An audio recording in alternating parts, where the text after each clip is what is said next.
Alors, je suis Annick Forestier, je suis adjointe à la mairie de Jose depuis plusieurs mandats. Je suis également déléguée communautaire depuis, c'est mon deuxième mandat. Et pour ce mandat-là, j'ai en charge la commission tourisme. Sur le site, il n'y a aucune activité. C'est juste une fontaine avec ça a son histoire, mais il n'y a rien qui se passe tout autour. Donc, ce qui va être important pour nous, c'est qu'en 2023, la voie verte va passer sur Jose.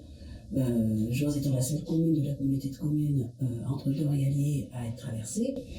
Ce qui nous semble important, c'est de pouvoir faire arrêter les touristes à Jose pour qu'ils puissent après se promener dans tout le reste du territoire. Cette voie verte passe au bord d'Allier et passe également auprès de 3 fontaines à Jose, dont celle sélectionnée par le CAUE. En permettant un accès au rafraîchissement tel que proposé par le CAUE, nous espérons ainsi attirer les touristes et à nous après de pouvoir proposer des activités et pouvoir démontrer les atouts de la commune et du territoire. L'Allier a toujours été un grand attrait pour la commune de Jose, de tout temps. Aujourd'hui encore, de nombreux pêcheurs s'y retrouvent. On a une activité canoë. Beaucoup de monde se promène au bord de l'Allier. Beaucoup de fréquentation au niveau du chemin qui la longe. Elle est toute proche d'un étang où se passe essentiellement la pêche.